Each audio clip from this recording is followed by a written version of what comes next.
Hello and welcome back to our Crypto and Friends YouTube channel. I'm Fen and today we'll have a look again at Bitcoin and Ethereum. Bitcoin and Ethereum had a really big correction over the weekend, or more or less over the past few weeks, but on the weekend we got a very big week off. And now we have to think about what is happening to Bitcoin in the next few days, the next few weeks. Is that the end of the correction for now, or maybe even the end of the bull run? So we'll have a look at the smaller time frames and look what price targets do we have, what the smaller time frames tell us about the bigger time frames, because we should close our weekly candle at a minimum of 52,500, 53,000, something like here. That would mean we would end our week candle above our blue bull run support line, and for the moment we are beneath our support line, our bull run support line, and that's very bearish. That's a weekly support or resistance line for the moment, which is very important. So we have to look at the smaller time frames so we can see what we expect for the upcoming week to happen at Bitcoin and Ethereum. So as I just said, our price target for this week would be perfect, something around 53,000, because then we would close above our weekly resistance or support line. But for now, on the daily time frame, we can see we are just a little bit beneath, but we are beneath our resistance line or our support line, and our day candles are already closing here.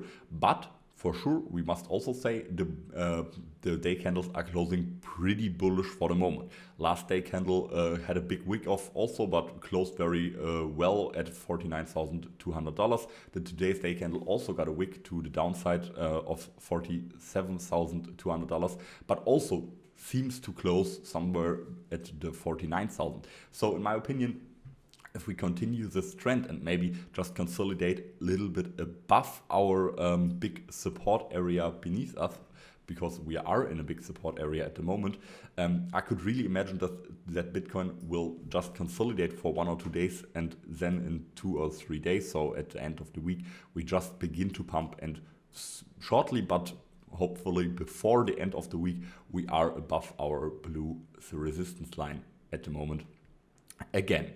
So if that scenario would play out, we would definitely need to hold Bitcoin this support zone we are in at the moment. But for sure, I'm thinking the support zone is pretty valid, and we are seeing that support coming in at the moment. And we also get a very big wick off to $41,200. So almost every position which was over leveraged or something like that is probably already closed down. So just the people who are really into Bitcoin, who are really using low leverage and want Bitcoin to gain over the next few weeks or maybe next few months, are probably in the market for the moment, because most of the people just got liquidated by a 20% wick off to the downside. But I'm still in my trades. I'm still in around $15,000 Bitcoin long position, and I will keep them open at least for the end of the week. But I would say just jump on the smaller time frames, and we'll have a look at the 4-hourly, or maybe we'll just have a look at the 1-hourly. It's maybe a little bit nicer to see.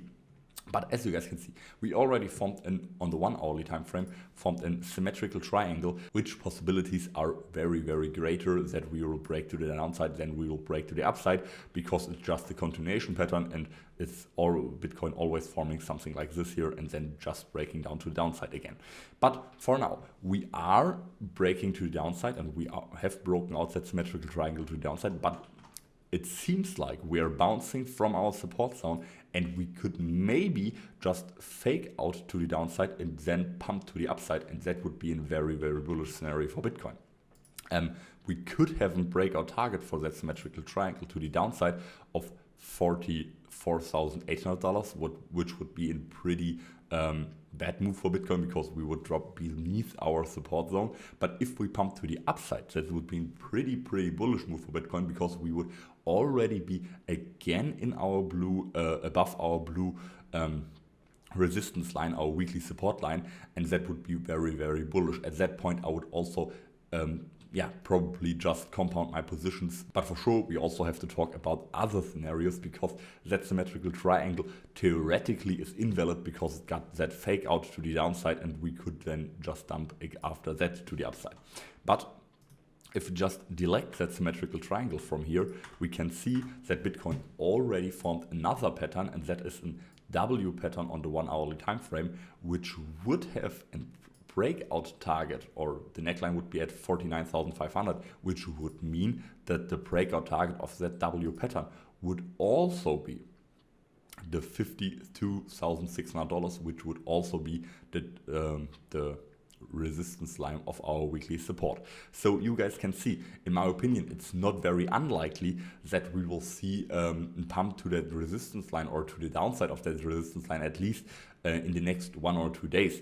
But for sure, what we don't want to see is that Bitcoin just get rejected at the $49,500, which is a very, very important level for us at the moment, because that would mean that it's very possible for Bitcoin to break to the downside and maybe even fill our symmetrical triangle target, which would be, what I said, I think $44,200, so something like this here.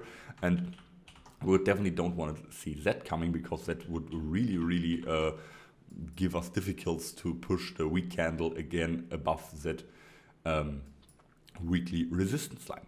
So what we want to see is Bitcoin maybe just pumping above the $49,500 in the next few hours, maybe the next 1 or 2 days, and then just pump above that W pattern and pump to the upside to $52,500. But for now, I think that's it for Bitcoin, and we will have a look at Ethereum, because Ethereum is, in my opinion, also looking pretty okay for the mostly not so good looking bigger time frames. Because on the weekly time frame, we are also pumping or dumping beneath our weekly support at Ethereum. That's probably just the same as Bitcoin. We got that weekly big support that just started after Corona dump.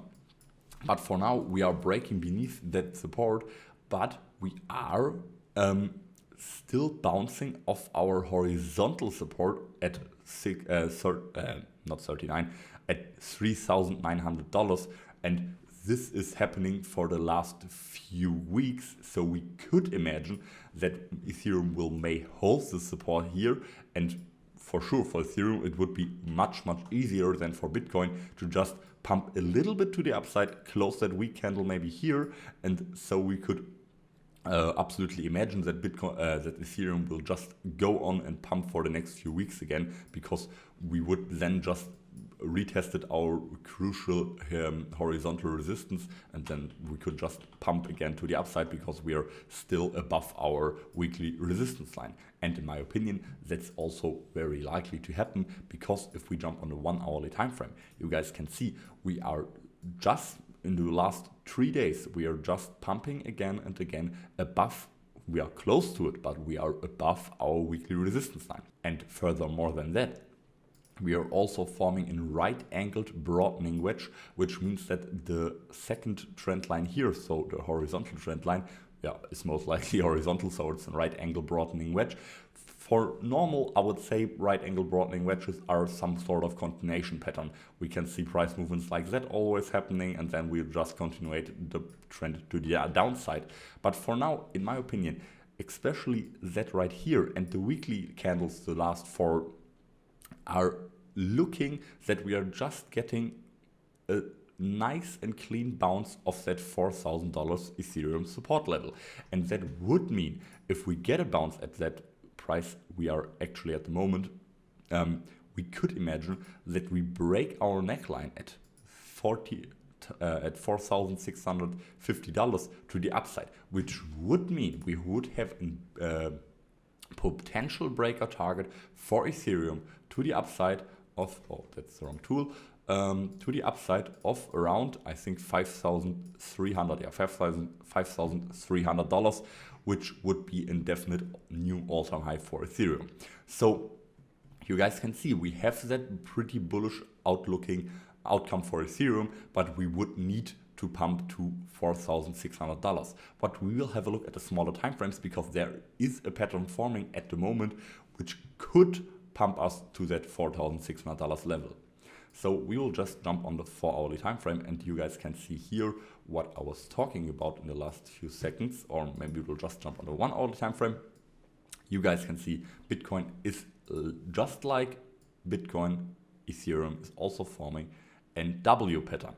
And that W pattern would have, who could have guessed, would have a breakout target of, if we are just taking this slide here, would have a breakout target of mostly exactly our neckline. So if Ethereum could manage to break out that W pattern here to the upside, and we are close to our neckline at the moment, we could truly imagine that Ethereum could pump in the next few days, or maybe 1 or 2 weeks, could pump to the upside to even $5,300, which would be in price increase of nearly 27% from our actual current price. So you guys can see we have a pretty bullish outcome on the smaller timeframes of Ethereum, because we are forming a pretty nice W pattern, and we could then pump to our neckline and then fill out our daily pattern, which had a breakout target of $5,300. So Ethereum is pretty much looking not that bad, and I'm pretty sure if Ethereum will break out that W pattern, which looks pretty much the same as Bitcoin to the upside, Bitcoin will also do that, and we could see a reversal for Bitcoin and Ethereum in the next 1 or 2 days. But I think that's it for the video. If you enjoyed the video, please go down right now and subscribe to the channel, activate the bell though, so you don't miss any other video of us. And for sure, you would also really support us, and we would really appreciate it. But also, if you like the video, please go down and give us a like, and we can for sure discuss in the comment, what do you think about Ethereum? What do you think about Bitcoin? And I would say that's it from my side. Bye bye.